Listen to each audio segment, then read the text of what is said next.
extremely careless. The FBI hitting at Secretary Hillary Clinton, saying she mishandled classified information on her private email server. But despite that, FBI Director James Comey saying the Bureau will not recommend criminal charges against the presumptive Democratic presidential nominee. So why no charges? Here is Director Comey defending his decision.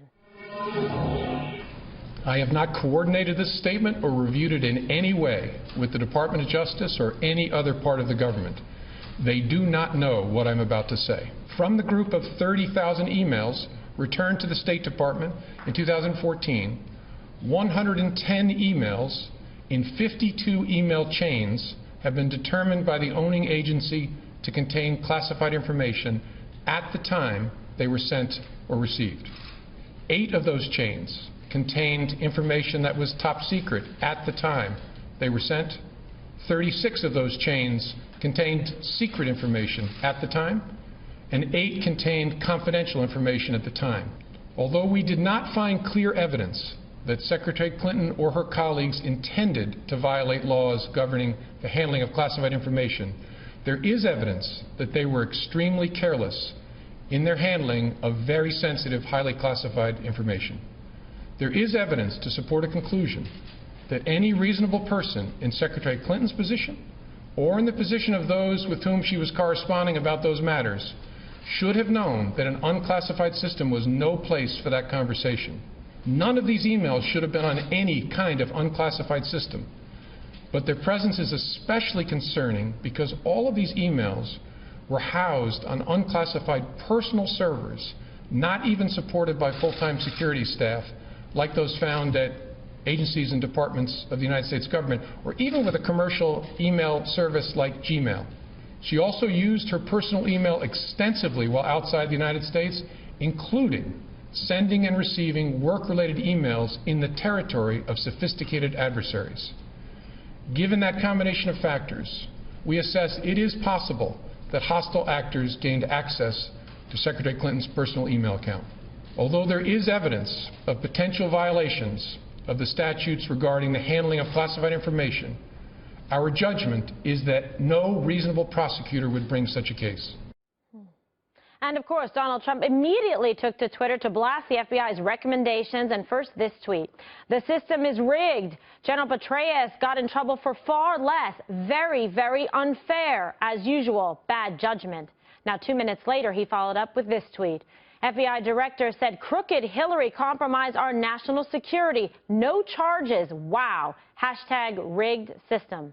Former U.S. Attorney General Michael Mukasey is here to go on the record. Judge, really was looking forward to getting your perspective today. A lot of people want to hear from someone with your esteemed career prosecuting cases like this. Were you surprised at the language and at the ultimate recommendation? Well, I was surprised about halfway on when he listed all the reasons why she should be prosecuted and then did a 180 and talked about why they were not going to prosecute.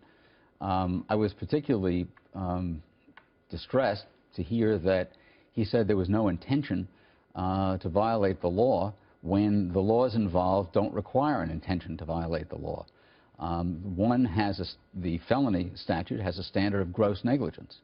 And he said that she showed gross negligence when he said that she was extremely careless in handling information, some of which was at the topmost classification. These are emails that the State Department has said will never be disclosed. She was extremely careless in handling those. That's enough to establish gross negligence. When he said that we've never done anything like this in the past, he may have been referring to the FBI, but there are record cases of soldiers being prosecuted for doing far less, for mistakenly putting classified documents in somebody's desk drawer and then forgetting about them. That soldier was prosecuted for a felony. General Petraeus? No, that's not General Petraeus. Yeah. That's a low-ranking soldier. General Petraeus was prosecuted for turning over highly classified information to somebody who had top-secret clearance when it was proved irrevocable, I mean, without possibility of refutation, that information never leaked out. She gave the documents back. It never found its way into his biography, and there were no secrets disclosed. So you're talking about circumstances that are far less serious than those that resulted in today's statement. And he went through quite a list in terms of a litany of offenses, and saying that hostile actors could possibly have gained access, that she was reckless, essentially using that email in her private server when she was overseas in areas where it could easily be penetrated and compromised in terms of our national security. Right. That's one element, I suppose, of the gross negligence showing, but it's not necessary that hostile actors actually gain access. All that's necessary is that you act with gross negligence. And he was talking about her traveling in places where there were sophisticated people who could break into her server. And at this point, you don't expect Russia and China or any of these other countries that might have been able to gain access through hackers and people being able to penetrate her server, her emails, or those that were also receiving them. There's back end on both ways to come forward and say, oh, yes, in fact, we got through. I mean, they'd rather get the information and compromise her if she becomes commander-in-chief. That's right. And I don't expect that the United States would disclose that we know they have it, because if we do disclose that, then we would be disclosing our own intelligence capabilities. So there's a certain amount of what's called gray mail going on here, where even if, for example, the CIA is aware that the Russians or the Chinese or the Iranians or some other bad actor has this information, they wouldn't want it disclosed, because that would disclose that we're on to them. And now she's running, obviously, for commander-in-chief, the one to be in charge and deal with these countries and some of these hostile actors, should she become president of the United States. When I was speaking with Rudy Giuliani earlier today, he said, listen, she wouldn't even be able to pass basic background clearance, given just the litany of the actions and activities and breaches that even Director Comey laid out. Anybody who's been found to do what he says the FBI found that she did would not get a security clearance. Now, how about the fact that they did this interview? The last step that they did was the interview with her at her home for 3.5 hours. Okay. It's actually at FBI headquarters. Right. Okay. And then you see her. She went out that night, and then today she's with the president. The timing of all of this, and this comes on the heels, of course, of Loretta Lynch meeting with Bill Clinton.